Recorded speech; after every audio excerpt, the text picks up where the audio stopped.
बुद्धिमान मछुआ।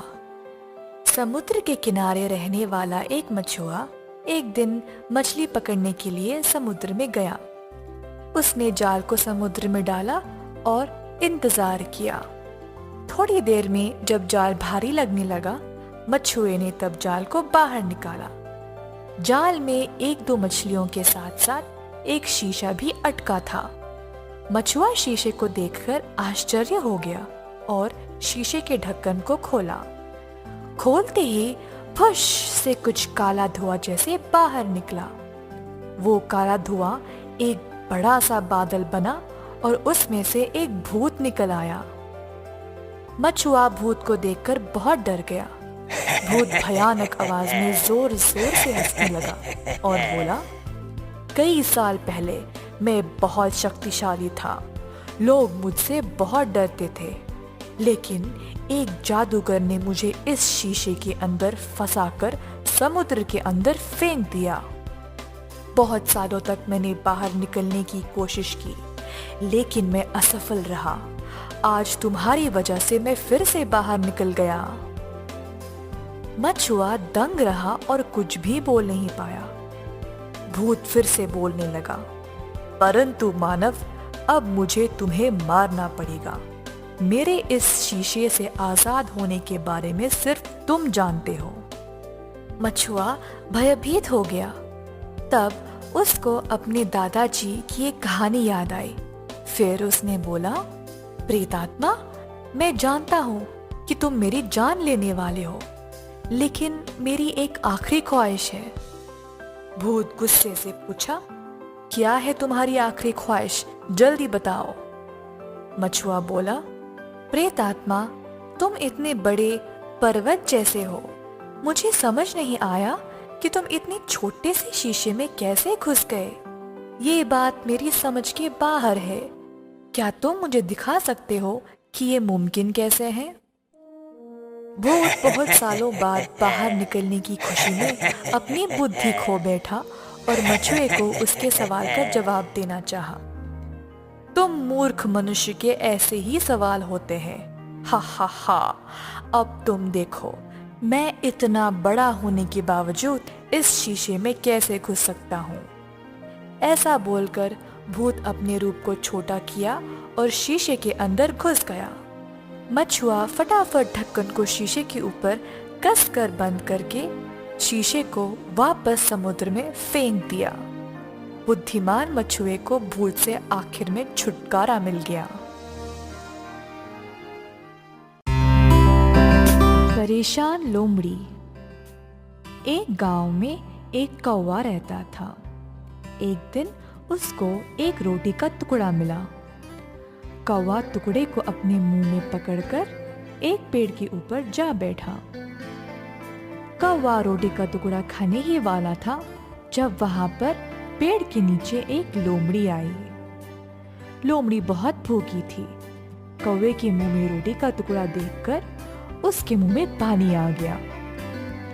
ये देखकर लोमड़ी को पिछली बार की एक ऐसी ही घटना याद आई, जब एक कौवा अपने मुंह में मांस का टुकड़ा पकड़ कर रखा था और लोमड़ी ने उसको बोला, कौवा कौवा, एक गाना गाओ ना। बिना कुछ सोचे समझे वो कौवा गाने लगा और मांस का टुकड़ा नीचे गिर गया। लोमड़ी उसको उठाई और भाग गई। ये घटने को याद करके लोमड़ी सोची कि इस बार भी यही करके रोटी का टुकड़ा उठा ले जाऊं। लोमड़ी कौवे की ओर देखी और झूठी तारीफ करने लगी। ओ कौवा, तुम कितने अच्छे लगते हो। तुम्हारी आवाज भी बहुत मधुर होगी, ऐसा मैंने सुना है। क्या ये सही है? ऐसा लोमड़ी बहुत मासूम तरीके से पूछी। कौवा लोमड़ी को जवाब नहीं दे पाया। अब कौवे के मुंह में रोटी का टुकड़ा है ना। लोमड़ी मन ही मन में खुश होने लगी कि शायद कौवा उसकी चाल में फंसने वाला था। ओ कौवे, मेरे लिए एक छोटा सा गाना गाओ ना, मैं सुनकर अपने मन को खुश कर लूं।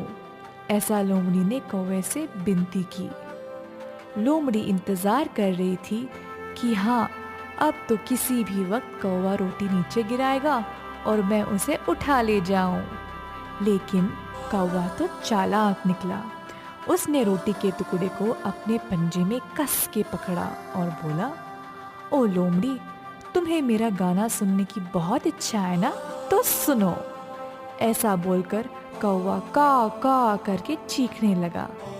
लोमड़ी सोचने लगी कि हाय, ये कौवा तो बड़ा चालाक निकला। लोमड़ी बहुत निराश होकर वहां से चली गई। परेशान लोमड़ी को वहां से जाते हुए देखकर कौवा जोर से हंसने लगा। दफा हो जाओ यहाँ से शातिर लोमड़ी, तुम्हें क्या लगा कि मैं तुम्हारी चाल समझ नहीं पाया? लोमड़ी की चाल में फंसे कौवे की कहानी मुझे भी पता है। अंत में कौवा पेट भरकर रोटी के टुकड़े को खा गया और खुशी खुशी उड़ गया।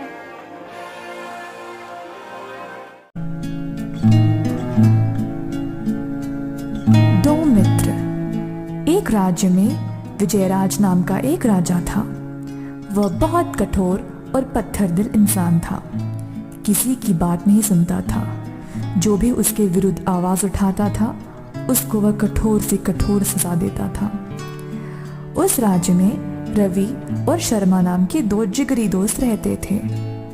दोनों को एक दूसरे पर अंधविश्वास था।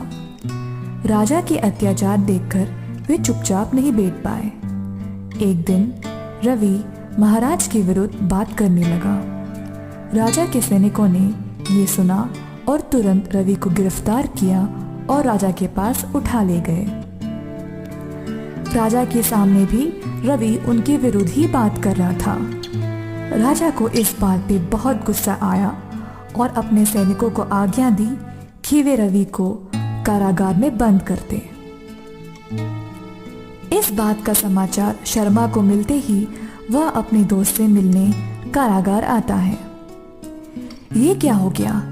तुम्हारे लिए मैं कुछ भी करूंगा, बताओ मैं तुम्हारी मदद कैसे करूं?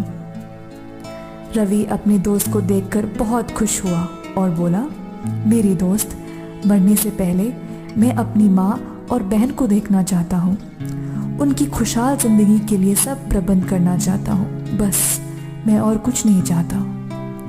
तुरंत शर्मा राजा के पास गया और अपने दोस्त की आखिरी ख्वाहिश के बारे में बताया। राजकुमार, मेरे दोस्त रवि को कुछ दिनों के लिए आप जाने दो। जब तक वो वापस नहीं आ जाता, मैं उसकी जगह ले लूंगा। राजा बोला, अगर तुम्हारा दोस्त फांसी के समय तक वापस नहीं आया तो सजा तुम ही को मिलेगी। शर्मा ने राजा की बात मान ली। शर्मा का अपने दोस्त पे इतना अंधविश्वास रखना ये देखकर राजकुमार आश्चर्यचकित हो गया। रवि को जाने देने से पहले राजकुमार ने इन दोनों की दोस्ती के बारे में पूछताछ किया और फिर राजी हुए। अगर तुम 1 महीने के अंदर वापस नहीं आए तो तुम्हारी जगह तुम्हारे दोस्त शर्मा को फांसी होगी। ऐसा बोलकर राजा रवि को जाने दिया। 1 महीना खत्म हो गया और रवि अभी तक वापस नहीं आया। उस दिन शाम को राजकुमार कारागार में गया और शर्मा से बोला, जिंदगी में कभी भी किसी पर इतना भरोसा मत करना। अब देखो, इतनी छोटी सी उम्र में तुम्हारी मौत होने वाली है। मुझे इस बात का बहुत दुख हो रहा है। उसी समय रवि किले के अंदर प्रवेश हुआ। रवि अपने दोस्त शर्मा के गले मिला और बोला, मैंने यहाँ जल्दी आने की बहुत कोशिश की लेकिन हो नहीं पाया। खैर, तुम्हारी कृपा से मैं अपनी माँ और बहन से मिल पाया और उनके खुशहाल जीवन के लिए बंदोबस्त कर पाया। मैं तुम्हारे आभारी हूँ दोस्त। राजा दोनों को देखकर बोला, आज तक मैंने ऐसी दोस्ती नहीं देखी जिसमें कोई अपनी जान को दांव पर लगा सका। मुझे बहुत गर्व है कि मेरे राज्य में ऐसे लोग भी रहते हैं। ऐसा बोलकर राजा दोनों रवि और शर्मा को वापस जाने दिया। उस दिन से राजकुमार बहुत प्यार और अच्छाई से राज करने लगा।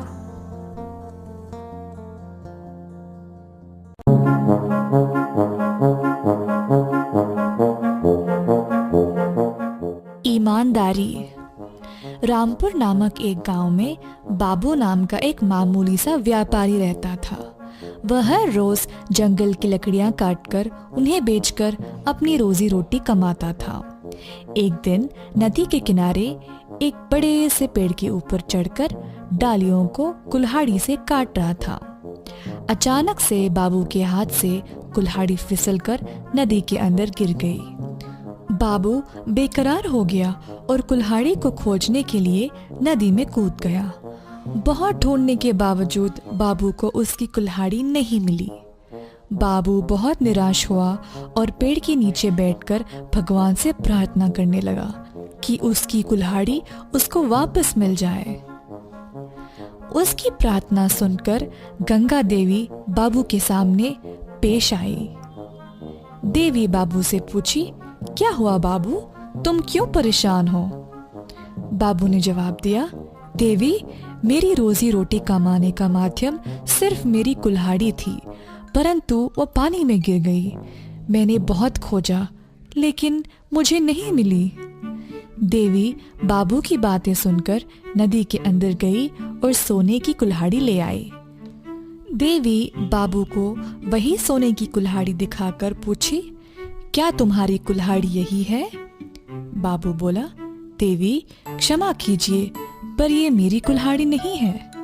देवी दोबारा नदी के अंदर गई और इस बार चांदी की कुल्हाड़ी ले आई। फिर से बाबू बोला कि नहीं, ये उसकी कुल्हाड़ी नहीं है। फिर से देवी नदी के अंदर गई और इस बार बाबू की कुल्हाड़ी ही ले आई। बाबू बहुत खुश हुआ और बोला, ओ देवी, यही है मेरी कुल्हाड़ी।